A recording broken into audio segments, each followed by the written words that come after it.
न परो परं निकुब्बेथ नाति मन्येत कथचिन कंठी व्यारोसना कटिघसंज्ञा नाहि मन्यस्य दुःखमिच्छेय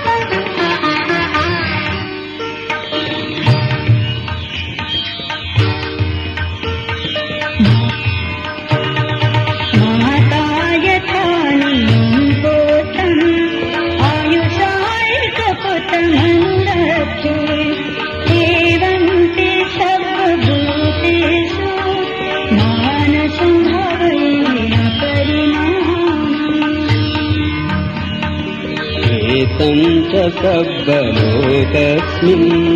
मानसं भावये अपरिमाणम् बुद्धम् अघोषतिरियं च असम्बाधम् अविरम् असततम्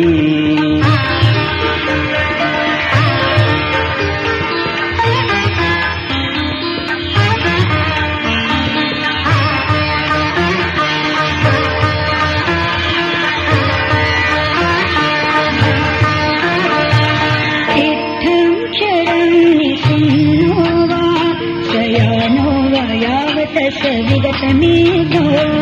ये संसतिम् अधिष्ठेय ब्रह्ममेतं विहारम् इदमाह इत्थं च अनुपगम्य शीलवादसनेन सम्पन्नो कामेषु विनेयगेधम् न हि जातु गभस्यं पुनरेतीति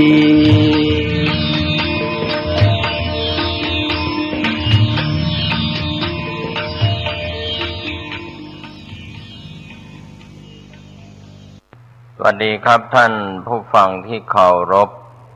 วันนี้รายการแบ่งปันความคิดดีๆผมเกษตรเพชรสำริดวิทยากรได้นำสาระครับที่เป็นประโยชน์มาสู่ท่านผู้ฟังก็คงเป็นเรื่องของพุทธวงศ์ก็มีส่วนเกี่ยวข้องกับ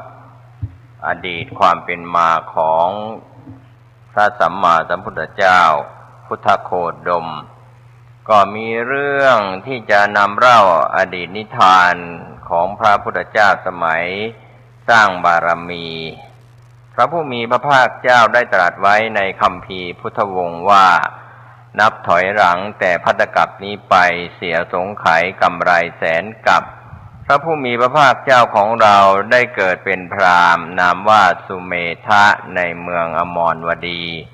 ก็สั่งสมโภคทรัพย์ไว้หลายโกฏมีทรัพย์สมบัติมากมายเป็นผู้คงแก่เรียนทรงมนต์รู้จบ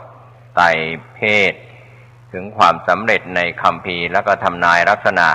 และคัมภีร์อิติหาสะซึ่งเป็นประวัติศาสตร์อันเป็นวิชาประจำตระกูลของพราหมณ์ในสมัยนั้น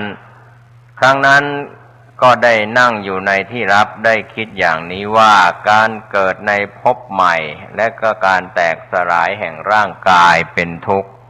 ครั้งนั้นเราก็มีความเกิดความแก่และก็ความเจ็บเป็นธรรมดา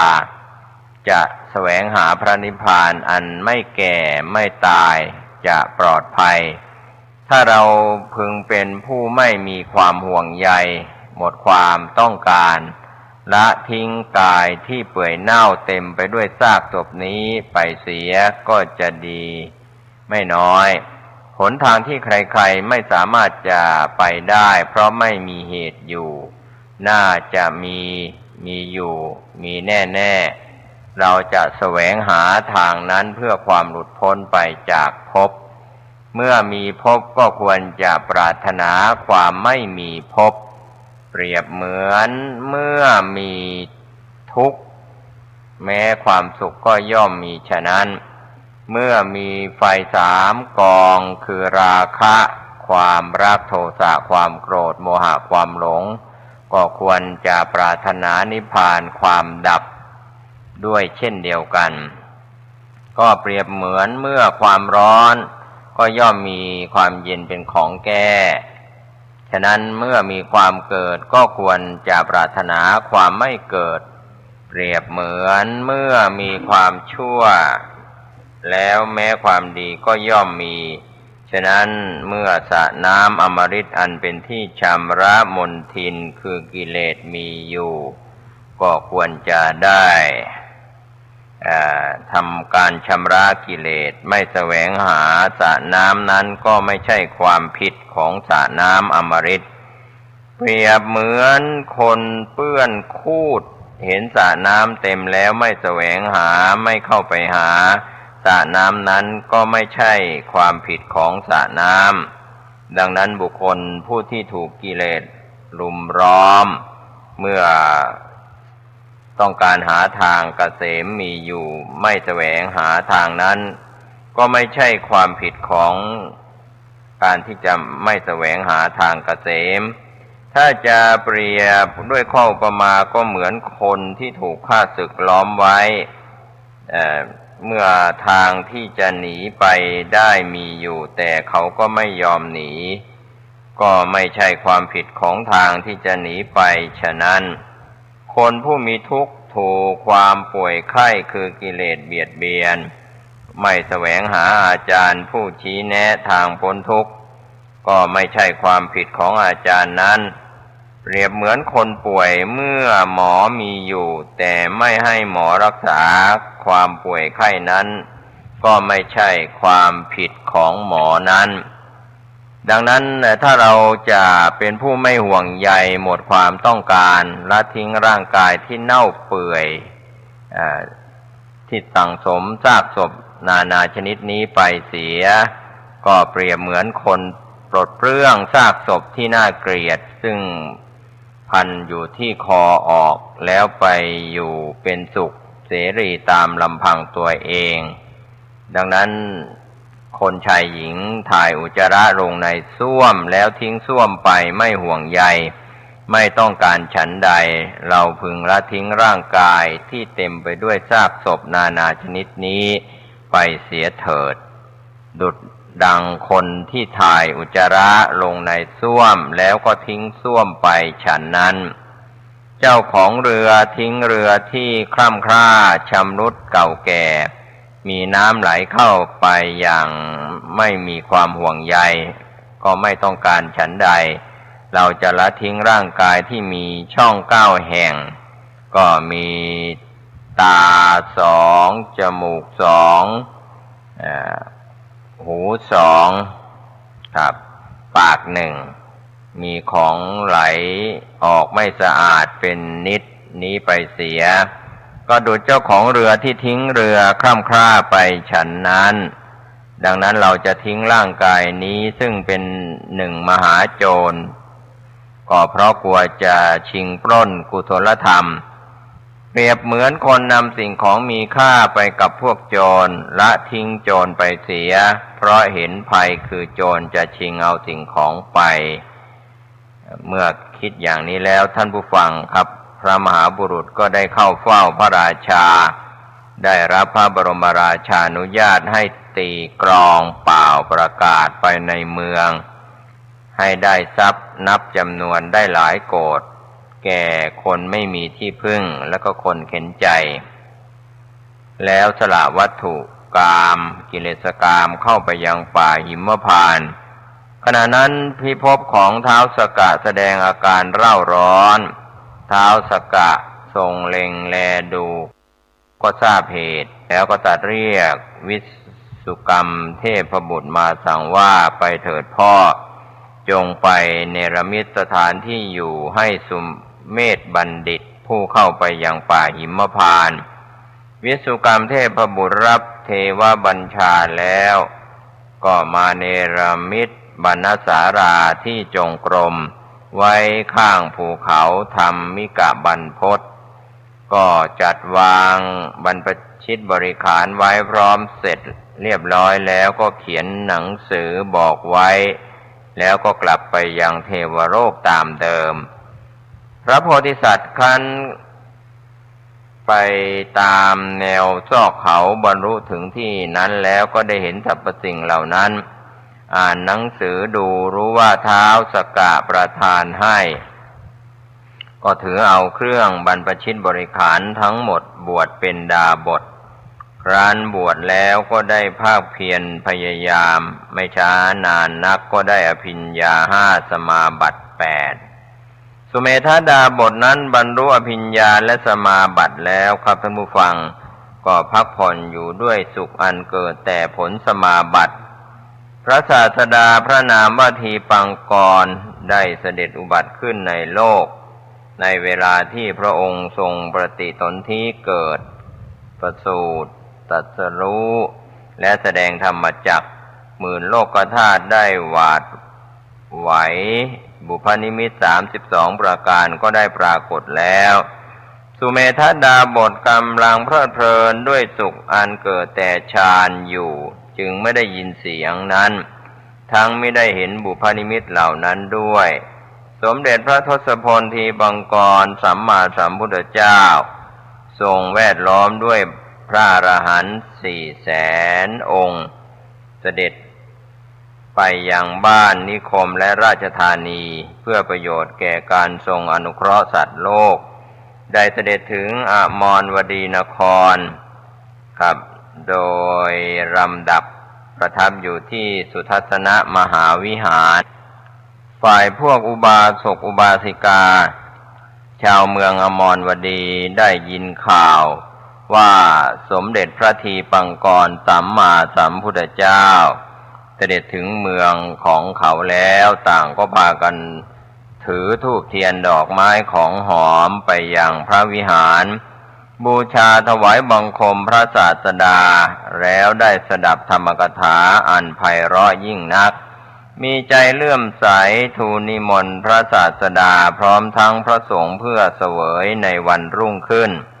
แล้วก็ชวนกันลุกขึ้นจากที่นั่งกลับเข้าไปยังในเมืองก็ตระเตรียมอสัตถิสมหาทานในวันรุ่งขึ้นสร้างมณฑปประดับประดาอย่างวิจิตรสวยงามห้อยด้วยพวงดอกไม้ของหอมแล้วก็พวงแก้วปูราชพุทธอาฏอันมีค่ายิ่งอบด้วยของหอม4 ชนิดตกแต่งมัคคาที่เสด็จพระราชดำเนินมาครับที่พระสัมมาสัมพุทธเจ้าทีปังกรจะเสด็จมาก็ยกธงชัยแล้วก็ธงแผ่นผ้าเป็นต้นทั้งสองข้างเกลี่ยทรายเกล็ดแก้วมุกดาโปรยข้าวตอกดอกไม้5 ชนิดครั้งนั้นสุเมธาดาบทประสงค์จะไปยังป่าหิมพานต์ด้านทิศเหนือจึงเข้าจตุตถฌานมีอภิญญาเป็นบาทออกจากฌานแล้วก็หอบไปเบื้องบนพวกมนุษย์เหล่านั้นดุจพญาหงส์ทองเร่ร่อนบินอยู่ณพื้นนภาอากาศเมื่อเห็นคนทั้งหลายกำลังร่าเริงยินดีพากันแผ่วถางแล้วก็ตกแต่งหนทางอยู่ก็คิดว่ามีเหตุอะไรกันหนอจึงลงมายืนอยู่ที่ข้างหนึ่งพลางถามว่าท่านผู้เจริญพวกท่านพากันร่าเริงยิ่งนักและมีความขมักเขม้นแผ่วถางทางอยู่ดังนี้นั้นเพื่อประโยชน์แก่ท่านผู้ใดคนเหล่านั้นก็บอกว่าเพื่อประโยชน์แด่พระพุทธเจ้าฝ่ายดาบทได้ฟังดังนั้นก็ยินดีด้วยคิดว่าเสียงร้องประกาศด้วยบทว่าพระพุทธเจ้าเท่านั้นก็หาฟังได้ยากอย่างยิ่งไม่จำเป็นต้องพูดถึงว่าพระพุทธเจ้าเกิดแล้วจึงกล่าวว่าถ้าท่านทั้งหลายแผ่วถางทางเพื่อพระพุทธเจ้ากันแล้วก็ขอจงให้โอกาสที่ว่างแก่ข้าพเจ้าบ้างเถิดข้าพเจ้าจะแผ่วถางร่วมกับพวกท่านด้วยคนเหล่านั้นคิดว่าดาบทรูปนี้เป็นผู้มีฤทธิ์มากมีอานุภาพมากจึงได้ให้ที่ว่างซึ่งขรุขระแผ่วถางได้ยากยิ่งนัก ฝ่ายดาบทก็ได้เกิดปีติมีพระพุทธเจ้าเป็นอารมณ์แล้วก็คิดว่าเราพอจะทำที่ว่างนี้ให้เป็นที่น่าดูยิ่งนักได้ด้วยฤทธิ์แต่การทำอย่างนั้นไม่ทำให้เราปลื้มใจเต็มที่ได้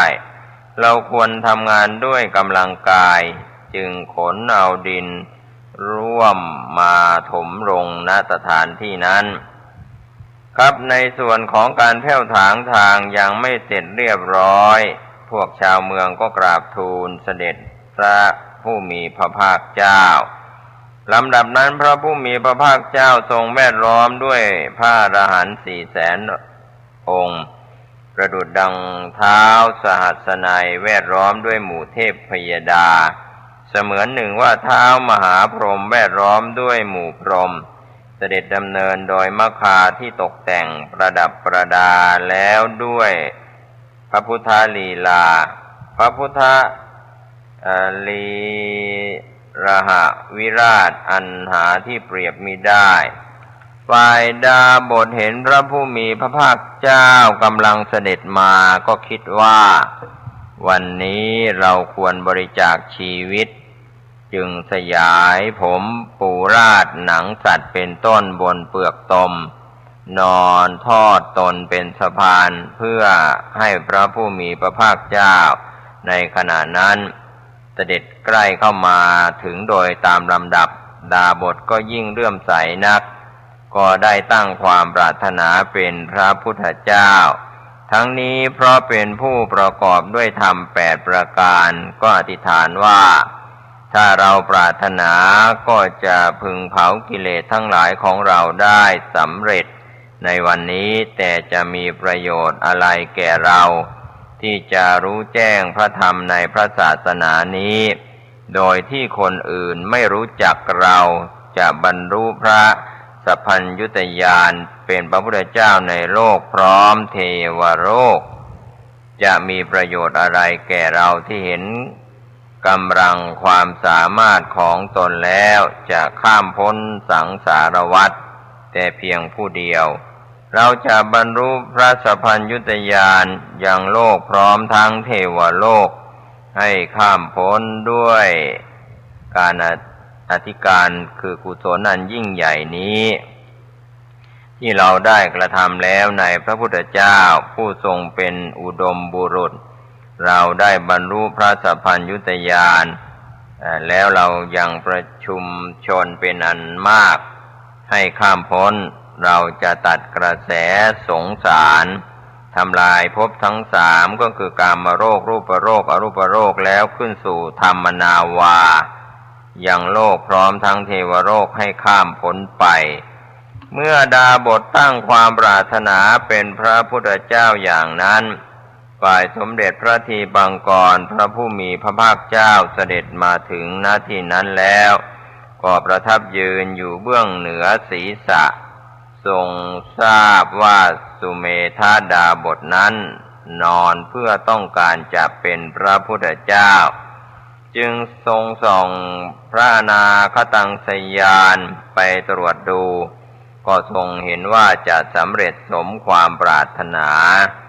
เมื่อจะทรงพยากรณ์แก่สุเมธาดาบทก็ได้ตรัสพระคาถา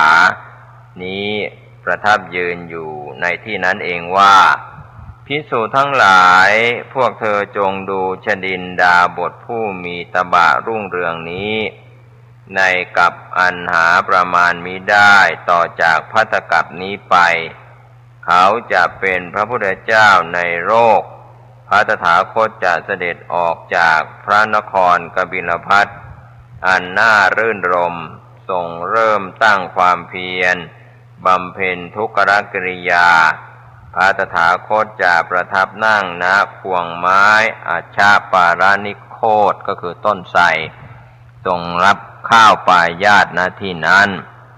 แล้วเสด็จไปยังแม่น้ำเนรัญชาราพระชินเจ้าพระองค์นั้นจะเสวยข้าวปายาตณริมฝั่งแม่น้ำเนรัญชาราแล้วเสด็จเข้าไปยัง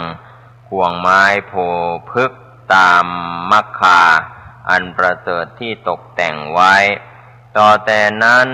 พระองค์ผู้ทรงพระเกียรติคุณยิ่งใหญ่ยอดเยี่ยมก็จะ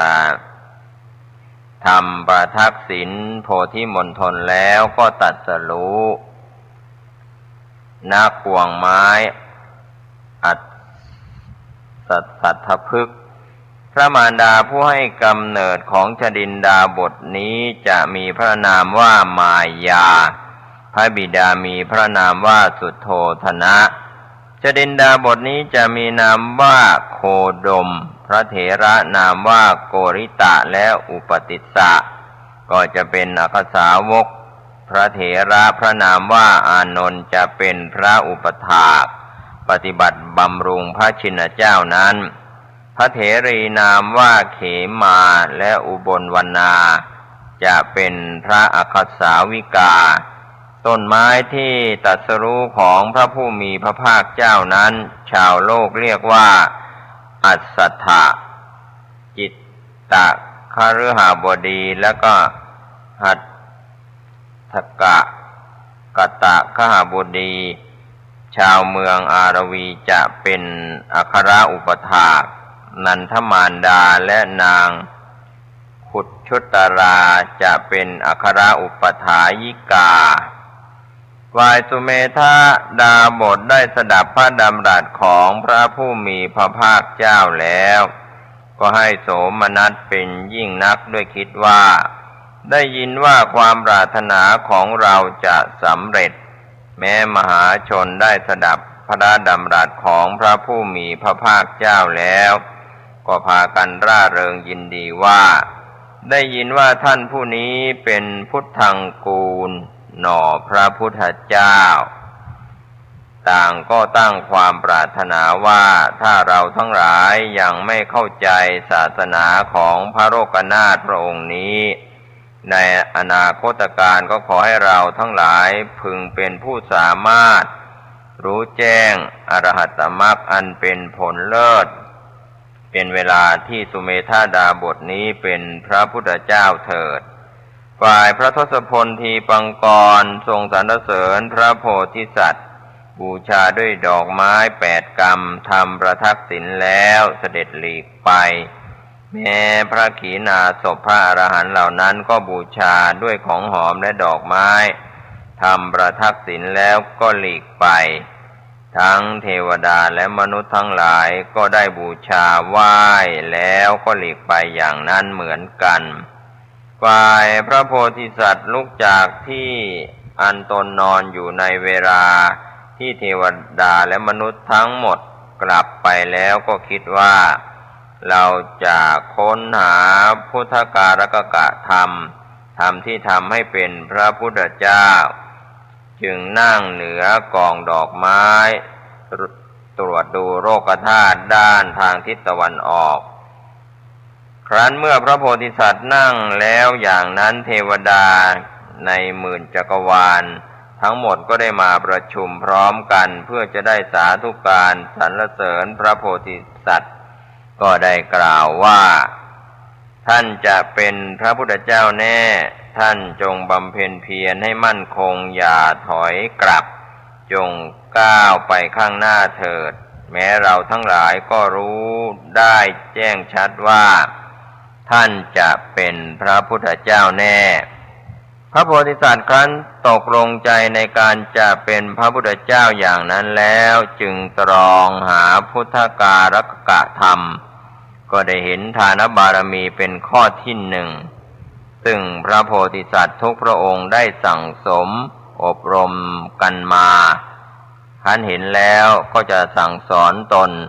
ก็กล่าวว่าท่านจงยึดเอาทานบารมีข้อที่1นี้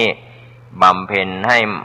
มั่นคงก่อนถ้าท่านปรารถนาจะบรรลุพระโพธิญาณแล้วไซร้ท่านจงบำเพ็ญทานบารมีเถิด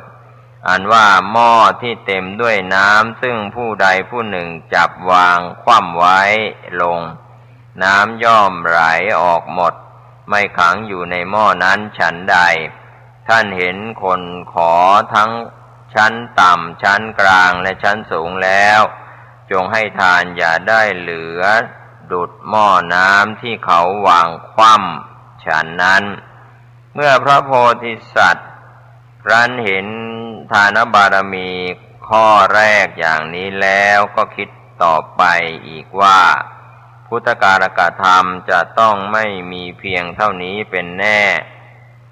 ตรองหาอยู่ก็ได้เห็นศีลบารมีเป็นข้อที่สองครั้นแลเห็นแล้วก็จะสอนตนเองจึงกล่าวว่าท่านจงยึดเอาศีลบารมีข้อที่สองนี้บำเพ็ญให้มั่นก่อนถ้าท่านปรารถนาจะบรรลุพระโพธิญาณแล้วไซร้ท่านจงบำเพ็ญศีลบารมีเถิดอันว่าจามรีย่อมรักษาขนหางอันติดข้องอยู่ในที่ไหน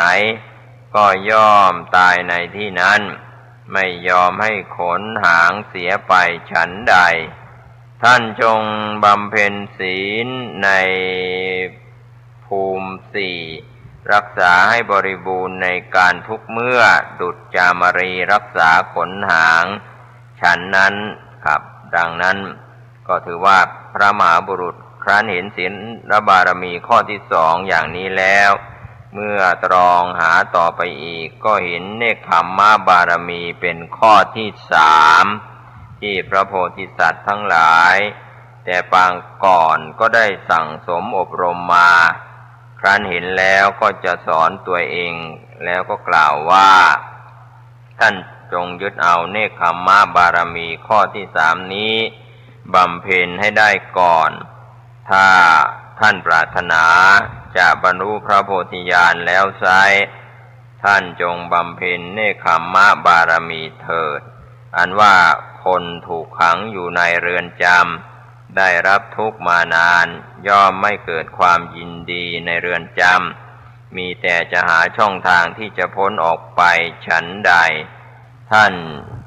จงเห็นภพทั้งปวงดุจเรือนจำก็จงมุ่งหน้าต่อเนกขัมมะเพื่อหลุดพ้นไปจากภพฉันนั้นเถิดครับก็เป็นส่วนที่ท่านผู้ฟังได้ศึกษาพุทธวงศ์ในสมัยอดีตของพระโพธิสัตว์ที่เป็นสุเมธาดาบทครับท่านผู้ฟังก็คงเป็นการนำเล่าพุทธวงศ์การสร้างบารมีของพระโพธิสัตว์วันนี้ผมเกษตรเพชรสำริดวิทยากรนำเล่าเรื่องราวพุทธวงศ์มาสู่ท่านผู้ฟังก็คงจะได้ภูมิปัญญาได้ข้อคิดว่าการสร้างบารมีพุทธบารมีครับมีมาอย่างไรครับก็ขอเชิญชวนท่านติดตามรับฟังขอทุกคนทุกท่านที่รับฟังมีความสุขความเจริญสร้างบุญบารมีโดยทั่วหน้ากันสวัสดีครับสวัสดีครับท่าน